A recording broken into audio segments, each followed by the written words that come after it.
Yeah. Sure. Yeah. What do you But so say? y'all go to the park often though, right? I mean, not as much because it's been cold, but I guess Georgia said it's gonna be spring now, so we out here. Okay, okay. We good. What's up, beautiful people? It's Drake, B Drake with Everything Culture, the podcast for all cultures, the podcast for the purpose. You know, our mission statement comes from the words of Dr. Martin Luther King Jr., and that is he believed that men hate each other because they fear each other. They fear each other because they don't know each other, and they don't know each other because of segregation. And because of segregation, we have miscommunication. This podcast has been founded on the pillars of respect, communication, and consistency so we get to know each other, so we can love one another. Y'all can listen to us anywhere you listen to a podcast, and you can check us out here right on YouTube. And we come together every Sunday, a Sunday happy hour, where we have conversations with our community. If you want to be a part of the community, let me know. And we just talk about what's going on in society, what's going on in our previous episodes, as well as just support one another. So thank y'all for coming through. So I'll make sure to share it. If you know someone that's missing, let them know. But I know things be going on. I want to be at this event this weekend. Well, actually today that's going on right now. But I'm gonna be here with my people. But we ain't gonna be on here till like 3:00 today. I gotta run some errands and things, get ready for church. But I just want to make sure we consistent in what we're doing. But we just left Facebook, okay? And I know we were talking about babies, meconium, postpartum, the weather. What else? You know, making sure y'all go and try to share this, podcast. We want to get to 1,000 here on YouTube. We're gonna by this end of this week. That's the goal that's been set. Okay. But something that was heard that CPS. Yeah, I know that's a conversation. That's the hot topic. That's one of the topics I touch on quite often. That, that's part of the culture professionally that I come from. And something I've always been wary of is CPS becoming a private entity. What does that mean? What do y'all think that mean? Can we get some feedback? What do y'all think CPS becoming a private entity mean? I'm just going to be real. A bunch of old bureaucratic white folks making decisions for black babies that ain't going to benefit nobody. Yes, it's gonna become systematic, with no outside rules, no outside say. Basically like a private prison. Right. Yeah. Okay. Some of those, I would absolutely agree. I would agree with both of those. So no regulation whatsoever. Oh, and once again, I'm listening. And this is where we really got to step up as a community. I've been trying to, since I can remember, I've been saying we need to step up as a community. Mm-hmm. Seriously, you want to stop? Where is everybody? Hey, they need to be on this. Hey, I once again, I do my job sharing and putting out. I thought I did that. Let me make sure. Matter of fact, I did not share it to the what's that? The TikTok group, not TikTok, but my Instagram group, because peep game. This is not going to be an easy transition for some or many. Okay. CPS becoming a private entity. Do y'all understand this money in the system? A lot of stuff where people keep talking about CPS kidnapping kids. Yeah, nah. This is where it starts here. This is where it really starts here. This is like, put it this way. And this is from my personal experience, what I've seen. This is after I left CPS and I went to the other organization I was working for. And I would see foster parents and foster agencies, and they use other agencies to support the foster parents and foster agencies that overstep their boundaries. Okay. Meaning, who was it? I think Sister Girl Jess. I don't know where you at, Sister Girl Jess. We miss you right now. But when I tell you, she said it so best. What's the responsibility of a foster parent? No, it was Long Island Groovy Chick. She understand the responsibility of a foster parent, that I'm here to be there for this child until the parents or family members step up in time or find a more suitable or long-term placement. Know your role. Okay. But some foster parents or foster Right. parents You act that tend to adopt. Say that again. I said you're supposed to act like a bridge. Correct. Absolutely. Absolutely. But you got some folks that are adopted, foster to adopt parents, and they're in legal risk. Once again, legal risk means these children are still, well, the parents are still working services. They're not legally free to be adopted. All right. And you see some folks that will go behind the caseworker's back, whisper things, and attorney, be untruthful, lie. You know what I mean? All these things would be unethical, strongly in my opinion. Hopefully with the points going, and they would cause reasons, because I've had times where attorneys will find reasons not to return children back to the family. And I usually, coincidentally, there are Black families. For instance, we all got some people in our family that may not do the best things for the family or best things for themselves or their children. Or am I the only one that has someone like that in the family? Okay. We all got them. Okay. So I legit, this is more than 1 or 2 times that I've had, this parent, so-and-so, parent may be a horrible parent, okay? Neglectful, abusive, whatever.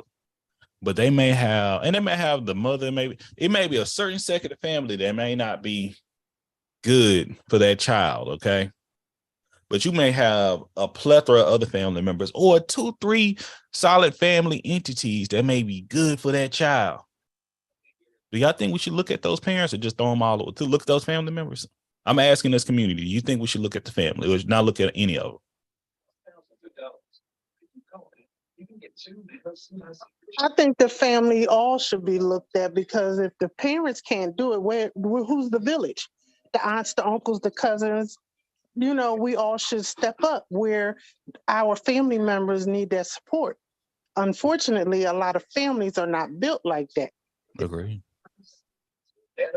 Let me tell you, it's one thing when the family don't step up, but when you have family that do step up, and then you have attorneys, you have caseworkers sometimes it could be led from the judges too. I'm not going to alleviate them. That turn their back and say, I'm not wasting my time looking at family. Your job is to look at family. And as an attorney, and I've seen people, they're good in this foster home right here. They're not good enough in that foster home. They completely disregard culture.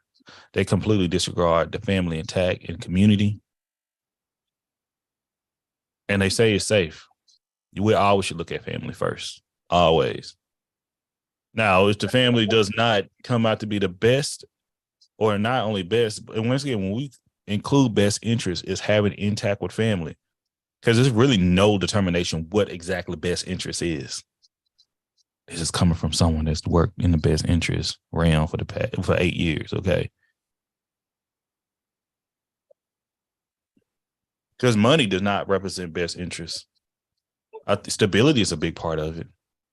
But knowing your roots and your community, I've seen grown folks personally break down and cry because they were adopted, even though their family gave them their essential needs, but they were missing something that known as personal identity with their family. We don't pay attention to that. That's why we have to bring these folks on to have these conversations. And that's what a lot of I want to say, children who are adopted outside of their culture. That's one of the things that they all said, that their family loved them, but they knew something was different about them. And then you had that one family member that, although everybody else loved them, that one family member that was just a complete prick. There was something on TikTok, Shan probably shared it to me, by a young Black woman finding out that how she was adopted. Yes. She found out at a family function because the uncle was drunk and he just told it. Yep. Hey, Amber, how you doing, friend? We see you over there on YouTube. Hey. I have a friend to this day in her almost 60 years old, and she said she was 18 when she found out that she was adopted. She knew she was different, but her family, fair skin, Indian descent, but Black as well. And she said that it was a family member who came up to her and said, because she, they was having like a family meeting, and she just blurted out that nobody in the family liked her, and she just wanted to go away to college so that she can get away from them, because they was trying to make her go to a local college in Virginia. And that's when Oh the my cousin God. said, well, we don't like you because you not blood. You was adopted. Mm, mm. Oh my She God. said that she think the family member said it thinking she was going to cry. She said, I stood up and praised God because I knew I could not have come from such hateful people. And that was her words. And she never looked back. I mean, to this day, the man she calls her dad and the woman she calls her mom, she loves them to death. But the rest of them, she don't have no parts. Wow. And that's sad. And I look at adoption like that. I mean, I can't tell you when to tell a child that they adopted, but you're going to have a conversation with your family. And if your family don't support you. And let's get a little bit more in depth about adoption too. Adoption is more permanency. Okay. I support adoption. But when it comes down when these children are lingering in care, when there's no true permanency for these kids, that is the heartbreaker. That's what kills me. That's the thing that bothers me the most. And when it comes down to the process of how many kids we have in care, we have a lot of children in foster care that are not adopted. And those kids that go in care, once I took it down off the board, I erased it off the board. Do y'all remember me talking about the levels of care, basic, moderate, specialized, intense? And it's a fifth one now. They ever tell y'all about those? And hey, sister girl Jess, how you doing? Hey, good. I remember that. I remember the board you had. Okay. Oh, I'm glad you to join. We were talking about you a second ago, but welcome in. It's love though. But when I tell you there's money with them kids in care. So when you have a private entity, a private agency, and we're talking about CPS becoming a private entity. Why would you return a child back to their parents or their family when there's agency getting money? Because once again, all these things are separated. Okay. Right. It's a total conflict of interest. Bingo. That's what it's becoming. That's what it may become. There we go. Just like the prison system, it did the same thing. Yep. There we go. There we go. Because I'm telling y'all, maybe this had to be 7 years ago now. And I remember because the organization I used to work for, the Austin, the head organization, CASA from Texas, came down and had a conference, had a training, all that. And they were talking about the possibility of the conversation. And if y'all ain't recognized by me, I'm the same way I am here. I'm like this at work. I could be in the back chilling, taking down notes, laughing, making things fun, listening, asking questions. But if I hear straight bullshit, I'm going like, why everybody ain't standing up having the same gusto like we should be having, Do y'all understand when they were talking about and the thing is, the people who are doing the training, they wanted someone like me to speak up because they were dropping certain things. And when I speak on it, they're like, that's why we're telling y'all. This is why y'all should be worried, but we can't say that because we got to keep things civil. When I tell you, it's already a terminology kind of like $1 million kids. And guess what they look like? Us. Because once again, if you have it goes in depth. If we talking about specialized, if you have a child or individual that's a youth that's been pulled out, they already going to have trauma and behavior issues. They're all going to be looking at as being violent. They're going to put them on a level. Then that child bounce home to home to home, wherever home they're in. You know what? I like statistics. Let me do the numbers. Let me be accurate what I'm saying. That may be I need to do another CPS series episode, singular, just me. I want to do it by court, but I may have to do it by level of care. But let me see. That dog is cutting up out there. I don't know if y'all can hear it. Mm-mm-mm. So you can go to the Health and Human Services, levels of care.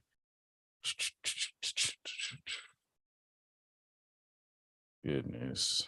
Content got phone care screenings. Oh yeah, they just hit it out pretty well.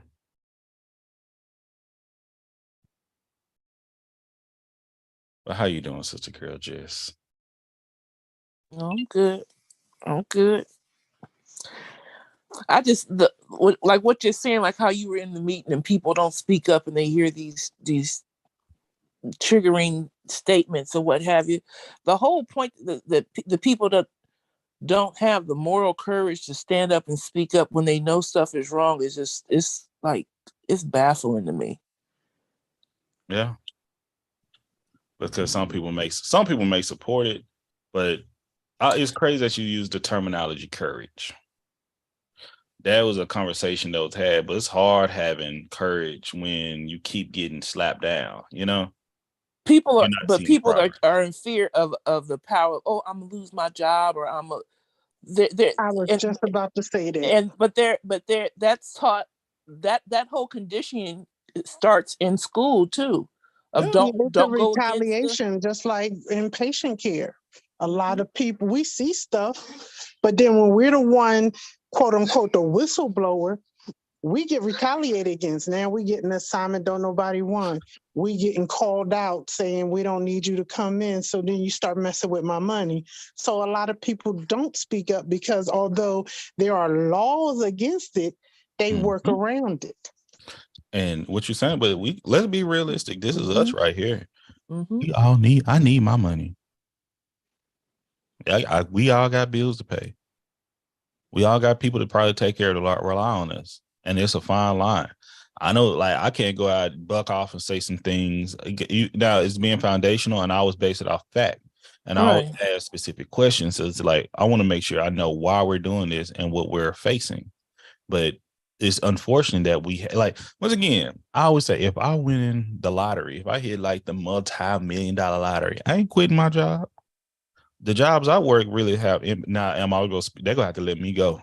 That's what's gonna have to happen, because now I got that freedom. I have a certain side of freedom to speak freely. But yeah, it's the same thing when I was at state. When I was at CPS, if you listen to the episodes when I had with the judges, I used to, and I think I said it in the one with the gentleman, I used to have to tell other people to do my job. That I feel like I have to do what I'm told to do. But I'm letting you know, hey, Sister Girl Jess, you represent the best interests of the child. I need you to go in there and you need to do your job. This is this. I read your report. You missed this in your report. I ain't gonna trip. I got this in my report. This is how you can embarrass me, make me uncredible. I mean, discredit my ability at times. I'm gonna do my job and say it, but I need you to make sure to do yours too. Because unfortunately, my job at times didn't feel like I was representing the best interests of children. Because I'm not representing me, B. Drake, I'm representing the state. That's the tricky thing. But I agree. Once again, and me being a college student, just getting out of college, needing to work. But that's what I'm saying. But to see that you people need to position themselves to where I don't know. I've always been this way. I've always lived. I was looking for a job when I came here. I already know that my gift is going to make room for me. I already know that God is in control, not man, not these people or what have you, to where I know that it might look bleak. Oh yeah, you might think you have control, that I'm not going to have a job. I ain't never not been okay. I ain't never not been okay. And I ain't rich, but I've never not been okay. And that's a blessing to have. Shit, I have. Let me tell you that. And I didn't want to go back, But once again, when I was working for the state, I was sleeping on, like, first 6 months, I was on a mattress. Like, mattress on the floor. Not complaining, had my own apartment. You weren't outdoors, that's what I'm saying. You're still okay. It's not where you wanted to be, but it's not where you could have been. When I say I'm okay, I'm still here. I'm not saying it was perfect. I had the perfect scenario. I'm not saying I had the king size bed with canopy or what have you. I'm saying I was still able to make it. I'm not down. Yeah, and but that's what I said. I don't think while I was working at the state, that's what I'm telling you. Before, when I was looking for work, right after, I was basically homeless after college. I never like just claimed it because I consider myself, if I had no one else to stay with, but I didn't have my own place. I mean, this is like all through college. I'm solid. I'm good. But whatever God put me through, needing me to see is like humbled the best side of me. And then I started. My first job was at the state of Texas, and I had to do what I had to do. And I saw a lot of things I was uncomfortable with. But at the same time, then I started thinking like, man, I volunteer and do this stuff now. If I go slap off and I get put out of a position to make that change, I'm not able to make the changes I were able to make. That makes sense. It's like being a covert agent. You know, that's the best way I can put it. A spook who sat by the door. I'm telling you, I might disagree with a lot of things they're doing, but I'm making that change and I'm learning how this system works so I can come back and communicate to people what this system look like. Because trust me, I had some people that didn't make it long. And once again, I don't know if this will be heard, but one of my classmates in my training just passed away. Rest in peace, Marquita Henderson. I don't know what happened, but just a Black woman trying to make things and seeing the type of work we're working. And you know, we were just saying last week, Sister Girl Jess, if you come into work, and that's a scary. If you came into the type of work, I know you have the type of heart and you have the type of intention for it, but how long are you gonna make it before you burn out? That's always a trick, and they know that already too. Because you care and you need to say what you need to say. And just like the brother Ernesto said on the show, and I'm learning, you could do way more in your community, speaking up in different ways, even as a caseworker or a social worker. Don't limit yourself just to your job, what pays you. And that's what we have a voice now, especially with having this platform here. We have a voice. Utilize it. That's why I speak up when I'm seeing things happen. When y'all be seeing me in those videos, either I'm telling you, when y'all see me some of those CPS videos, I may not look at it at all. But if I'm gonna look at it, I may do a video about it. Because I'm not going to continue to absorb this without speaking about it. Because it's too much, like, we see it all the time. What was the foster parent that abused all those kids, the white man in Houston? This is like this week, people were sending me that. I don't know if it came across y'all timeline or y'all messages, but I'm like, I don't know what to say. But with the state becoming private, it's going to get worse. It's going to get worse. Because it's not like you just removed the state out of it. You know, it's like now people can buy in. One of us, if we wanted to start this and we're making a certain type of, like you said it best, Sister Jess, you make the rules. So no, that is a conflict of interest. Because why would you return the kids back to the parent if I'm getting money for this kid? Why would I do that? According to America, why would I do that? Right. And then all I want to do is think of more ways to manipulate the system, whether it be people sliding money under the table to do this and to do that or what have you. When you have it privatized. I was telling the story the other day. If you listen to the CPS episode with the women, when my homegirl was like, I never seen somebody object in court other than me. Do y'all understand how crazy that shit is to do that? To have someone that's not an attorney to object in court, and for the judge to actually listen to the objection, and then only thing the judge say, what only thing the attorneys need to do is say the same thing you said, Mr. Drake, and I would absolutely approve this objection. And for the attorneys to turn around, good, and I consider these attorneys good. I'm gonna tell you what that is. It go. A lot of people put people in those positions who've gone to school and in a higher social ranking than they really should be. I never made no elimination. Just because they got that piece of paper don't mean that piece of paper got them. But that's now that's what we'll be going back and forth. I'll be listening to you, but I know for sure in the type of system that piece of paper means something to that system. Yeah, to the system, yes, to the system. But let me tell you, don't switch up. We're not switching up the conversation. But in your being an attorney and what you're trying to do is two different things. I know, but I'm talking about because my end goal is to be a judge. That's my end goal in life. End goal. End goal. But the thing is, I have to be an attorney, and that's why I said I be seeing some. It was several homeless people outside of Harris County courts, and there used to be this black man. He always wear a suit, no matter how dirty it is. He go wear a 3-piece suit every day. And then somebody told me he used to be an attorney down here, and he went crazy one day. It's a bunch. You know, it's a bunch of crazy attorneys. A bunch of the unhoused people are former attorneys. You'd be surprised. I know. A lot of them. I heard, and that's why I heard. I don't want to be that. Because once again, just from me being a caseworker and seeing the corruption, I understand. You know, it'll drive you crazy. I sit back and I listen to Marvin Gaye a little bit, you know, and make you want to holler. Throw up both my hands. Like it's really like that. Because like everything you're saying, like be in these courthouses. I work with volunteers. I shout out to Audrey. I need to check on my girl Audrey. Audrey, black woman, healthy. Audrey, when she told me her age, I'm like, Audrey, you lying. You ain't 70. You ain't no way. Like, I'm just gonna cut Shane camera off a little bit. Like,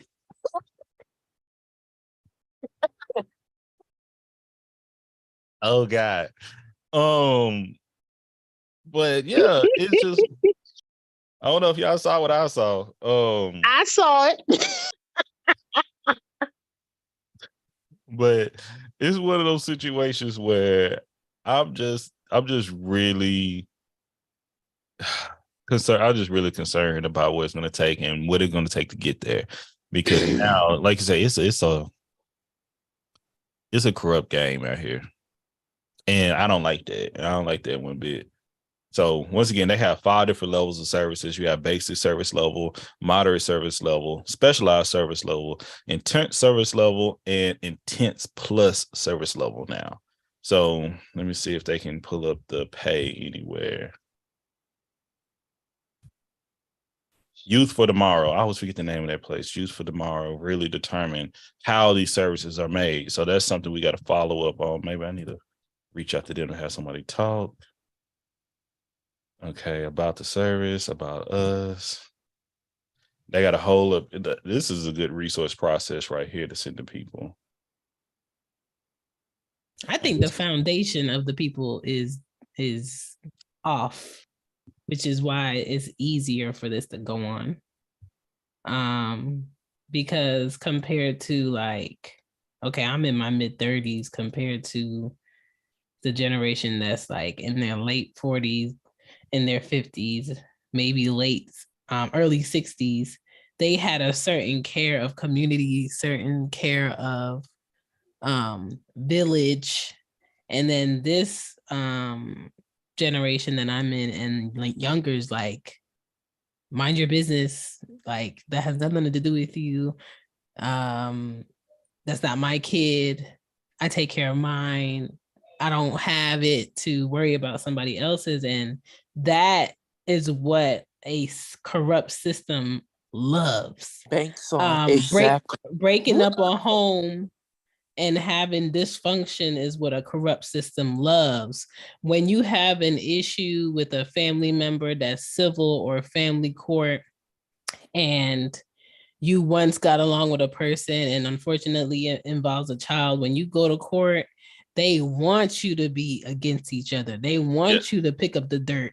They want you to say, I want the maximum charges on this person. I want this person behind bars, even though it's going to ruin the lives of 4 different children.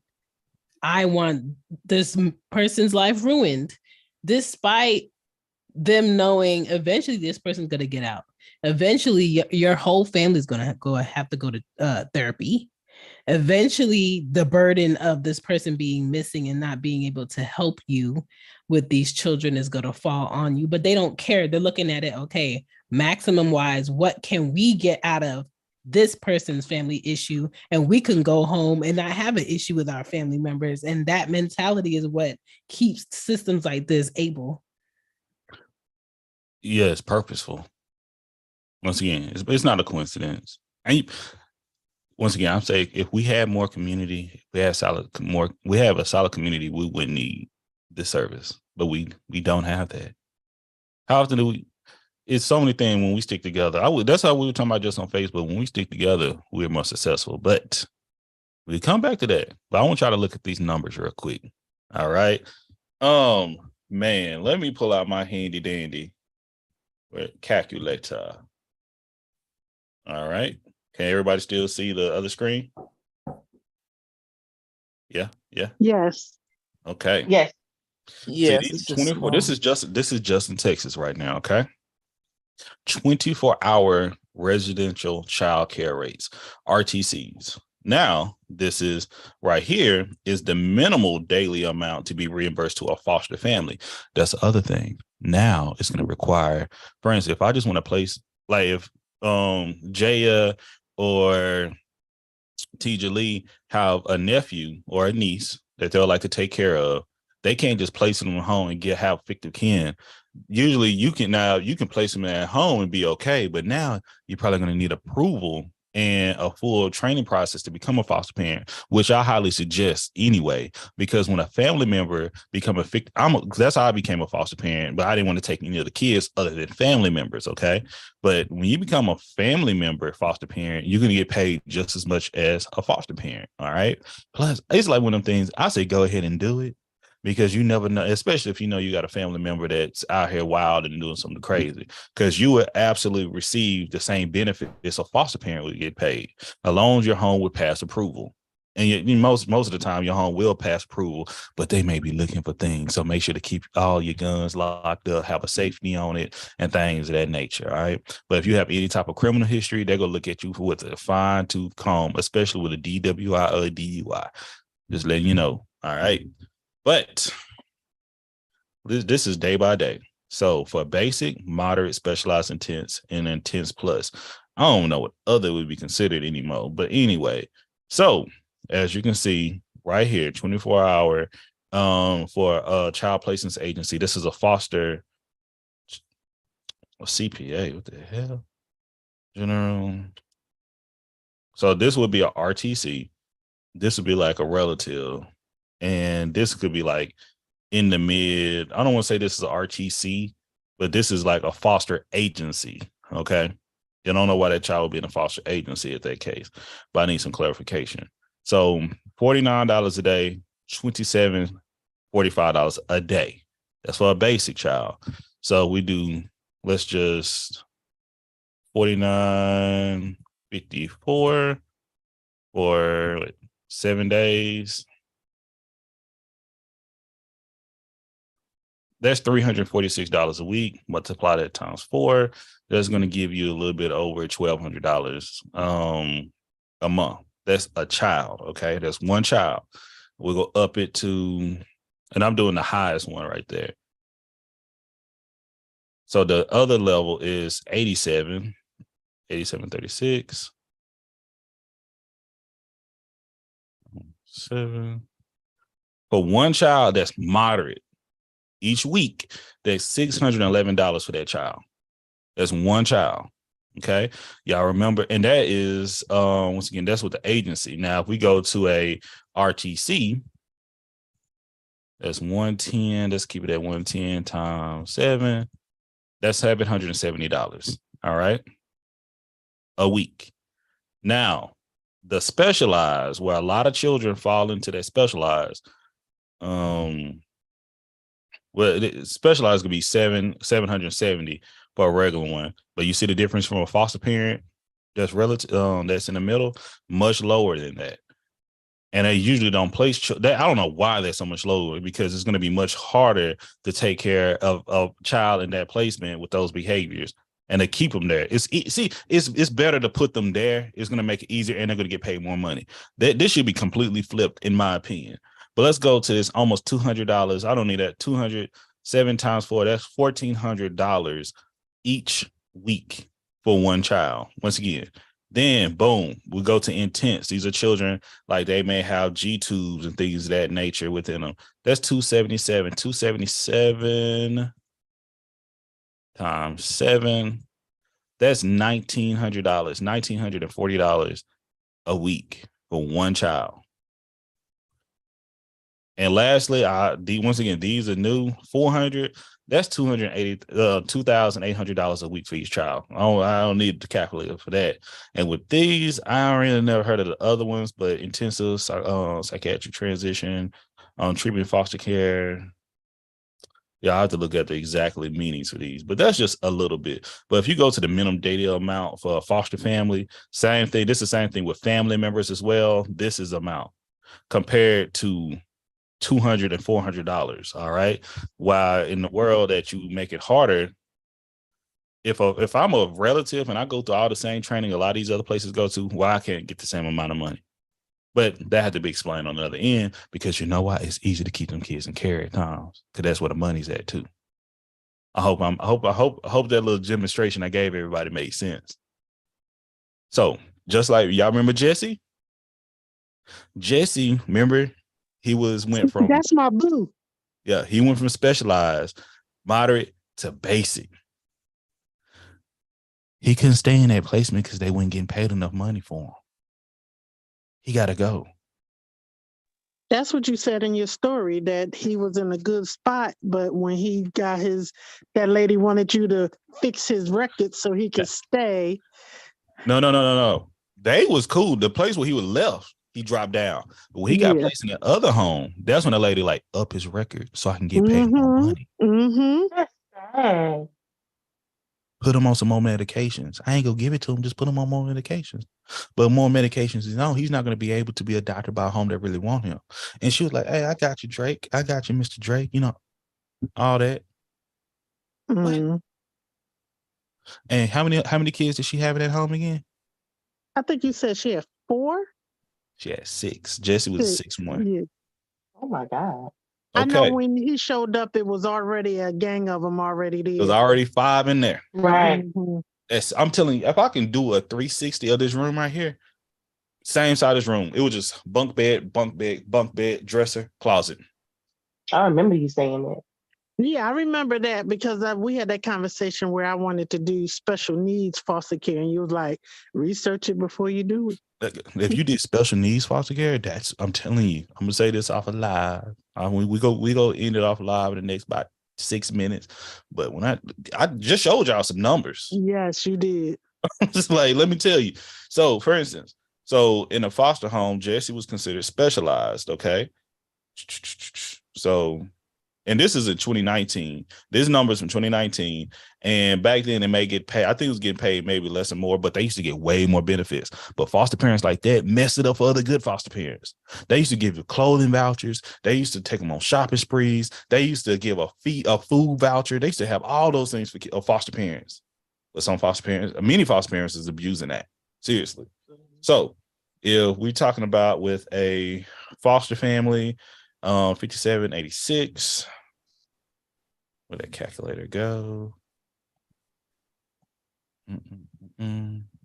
But you know what? When it comes to a system, they always make it harder for people who want to do it legit. Always make it harder for, let's say, for me. Yes. I'm a single mom with 2 kids. If I wanted to do less, work somewhere where they pay me less so I can get assistance, the maximum I would have to be able to bring in my household in Georgia would be $4,000 a month, gross, right? Mm-hmm. Reality speaking, with rent and me having to pay groceries and me having to maintain other bills, I could not take a job just giving me under, so I could be under that and have a lifestyle. You have to have negative 100 before Georgia steps in and help you as a mom. So a lot of times people see it as, well, if I do more, if I do better, then they're not going to help me, that I'm going to struggle. And a lot of times when people are in some sort of system in this country, they see it as, if I undermine, if I lie a little bit, I'm going to get a lot more. If I do the bare minimum, they're going to help me a lot more. But who suffers in that is the family and the kids. Will, we miss you, Will. With you was over here, Will, but we gonna be on for a little bit longer. What's good, man? Well, we listening. The kids suffer in that, and that's the problem. Like, I have to choose: do I want to be a good mother, or do I want to live under a system just to be able to be like, I don't have to pay for this, I don't have to pay for that, but my kids are going to suffer in other areas. So I would rather pull myself up, do more, do the most, make sure I have more than what I need. But if it just means I have to, complain a little bit about how I'm exhausted, then I'm exhausted. But I don't have nobody saying, you know what, Chantal, I saw that extra $100 you made, so I'm going to take all your benefits from you in my accounts. I don't have nobody saying, oh, I saw that you had an extra $4 in your savings, we going to have to take this off.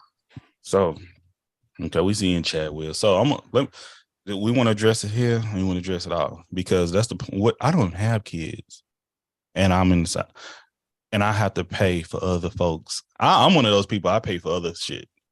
Taxes taken out my check. I don't get any type of thing that nature, because more money you make, more problems. Because that's one of them things that I'm looking at. But once again, I see this. And the thing is, I deliberately don't have a bunch of kids out here because I don't want to get child support taken out my check in expense. You know what I mean? But I've worked with people, and we had this conversation that I've seen people, not on my case, and we'll say hello, everyone, that say, why in the world should I work? I got 7 kids. Everything you just said, Shan, I got 7 kids. Y'all go take care of these kids. I got a cousin just like that in Philly. She got 5 kids getting child support. And she faked like she had what's that? Depression after you have children. Oh, she's getting an SSI check postpartum. She getting that too. I have never known my cousin to work, and that's the thing. She has to be in her 40s. Should we consider when people are having sex, when people are having a relationship, are they considering the cost of the child? Because the change to our culture, we know that children cost money. Children used to be an asset to the family because they used to work, especially in places of poverty. Okay, they had a way. But now people are having children irresponsibly. If we want to get this type of Drake on there, I would think like this until I worked for the state. And now the state like, hey, we gonna make money off your child. You ain't gonna make it. We gonna make money off the child. When they now treated like children and having structure, not having morals, not having care and stability. You understand? And I'm going to expound off of what Drake just said, and I'm going to say it from the Philly side so I can relate to what Shan is saying. Those very kids will grow up. Those very kids will leave the home to a degree. What is that woman going to do? She's going to wind up being one of those people, wind up being one of my patients that I have to go through social services to find her housing and everything else. Why? She don't have a skill set, and she's 50, 60 years old with Medicaid and nowhere to go because these very kids that she done raised on the system. The rent right now, SSI not covering rent. Exactly. So she thinks she got to come up now getting crab legs and mussels every month. But what's going to happen when them kids go on about their lives and do what they got to do? They don't want to let them go. Like when these kids, it's sad. And once again, we can have this conversation. This is a respectful space. And I want people to come on that may be doing this to tell me, what's your plan? Oh, why do you, everybody's moral compass is different. Feel me? Because I've seen like legit, and parents come. So for instance, when they come into CPS custody, when state have custody, one of the rules in Texas is for them to show stable income. You hear me? Some parents are like, they were getting all their income from their children. Their children no longer in their custody at the moment. Them checks stop. They gonna have to go out and work and get some type. And this thing, you ain't got to be making a lot of money. You just have to have stable income. You can be in school, you can be taking classes, but it just have to be stable income. But if they don't feel like you're doing enough as a productive citizen to be a productive parent, it's hard for you to get your kids back. Or that's a key statement. If they don't feel, or don't see, yeah, agreed. Mm-hmm. And that's the thing. How do we want to handle it? And when you said CPS is thinking about going private or whatever, this is what I thought about. I thought about the many mothers and family members where their children, their teen children, get locked up, and they have to spend all day calling and trying to figure out where their child is. And then one person says, we don't have any record of this, or we'll get back to you. Imagine looking for your child all week because they were so-called picked up or moved in the system, and you can't find where your child is. You don't get to talk to your child when they're in CPS custody like that. No, I'm Your just child. saying, but Oh, imagine when it goes private, how hard it's going to be. Oh, it's gonna be. I don't know how much. It's bad. Like, I said we could be on because I got to run and do some errands and stuff, y'all. This time, Amber, I know y'all there in the chat on YouTube. We're about to end the YouTube, but if y'all want to come over, y'all ain't got to say nothing here on the Zoom for the next 10 minutes, but we just about to end the YouTube. We want to say thank y'all. We appreciate y'all. We love y'all. We'll see y'all next Sunday. Every Sunday we'll go live on Zoom, but we start streaming in like 1:15, 1:30, something like that on Facebook as well as Zoom. But we appreciate y'all. We love y'all. Share the live, share the podcast. We greatly appreciate it. We're trying to get to 1,000 subscribers by the end of the week. That was said by T.J. Lee. We're gonna make that happen. We just need 300. Let's do it. We need 300 more, y'all. Let's make it happen.